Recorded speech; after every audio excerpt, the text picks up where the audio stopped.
If you have seen bright trails of lights shooting across the sky recently, you may have been wondering whether it was a UFO you spotted, perhaps a meteor shower or a shooting star.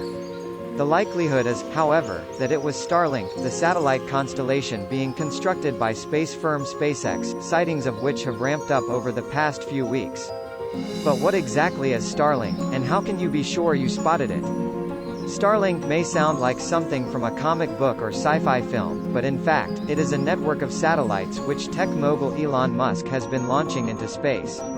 Right now, his company SpaceX has fired a couple of hundreds of these satellites into orbit, but within the next few years, Musk has permission to launch another 12,000. He has also filed paperwork which would allow him to add another 30,000 satellites to the growing network. This is significant. Up until now, in total, less than 10,000 objects have been fired into outer space, according to the United Nations Office for Outer Space Affairs. That number is expected to go up dramatically over the coming years. Between January and May of 2020 alone, Musk launched 300 satellites into orbit, and a whole stream of launches are slated for later on in the year.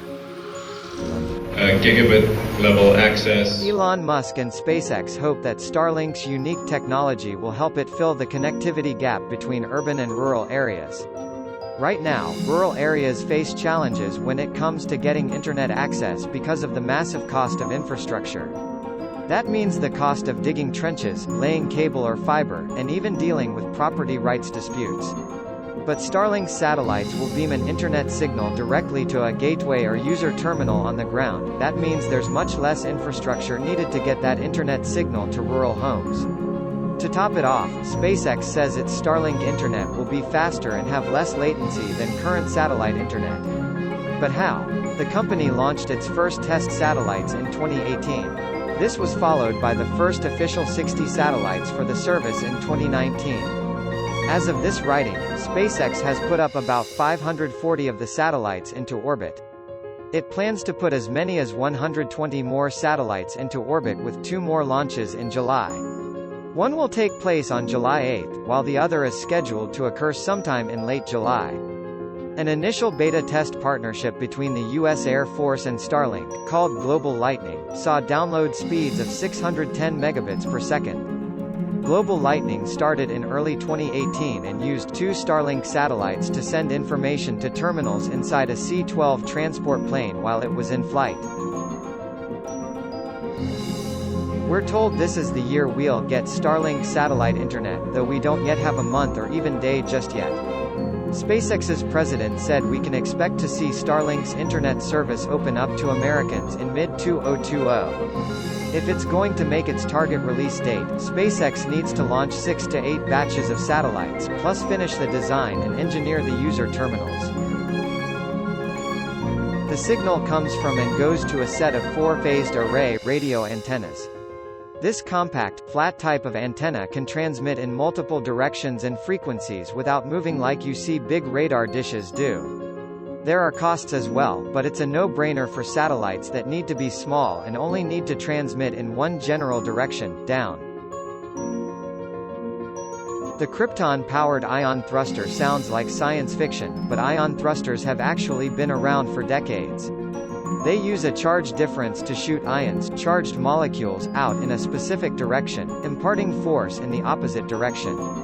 Kind of like a tiny electric pea shooter that, in microgravity, pushes the person back with the momentum of the pea.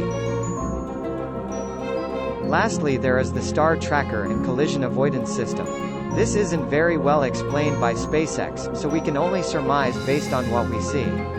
The star tracker tells each satellite its attitude, or orientation in space, presumably by looking at the stars and comparing that with known variables like time of day on Earth and so on. This ties in with collision avoidance, which uses the government's database of known space debris and can adjust course to avoid it. We mentioned earlier that Musk previously said the cost of user terminals will be $100 to $300, and we have reason to believe Starlink satellite internet will cost somewhere around $80 a month. How'd we get those numbers? The $100 to $300 cost for the user terminal comes from a speech Musk gave back in 2015, and the $80 per month cost comes from a comment SpaceX President Shotwell made during a CNN interview. Is anybody paying less than $80 a month for crappy service? No. That's why we're gonna be successful. Musk claimed in a Twitter post in April that a private beta will begin around 3 months from that point. If the company is still on target for that date, the private beta could begin as soon as late July. He added that a public beta would begin in about 6 months. That puts the public beta around October or so. The official launch is scheduled to happen sometime in 2021.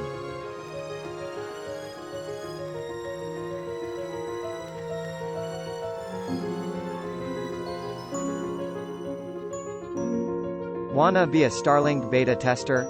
You can finally sign up with your email address, zip code, and country on the Starlink website. The confirmation email Starlink sends when you sign up says private beta tests should start later this summer, with public beta testing following soon after. And the first focus will be on internet users in higher latitudes. We must be getting closer to an actual launch date because the U.S. Air Force is beta testing Starlink internet service with its Global Lightning program, and Musk himself got to test out Starlink internet in his own home. Yup, Musk sent a tweet through space using the Starlink satellites currently in orbit. Is that cool or what?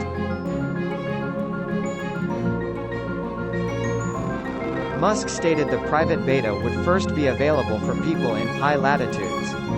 The company has clarified that the beta would launch first for residents in Canada, along with the northern portions of the United States. The plan is to expand to other parts of the world in 2021.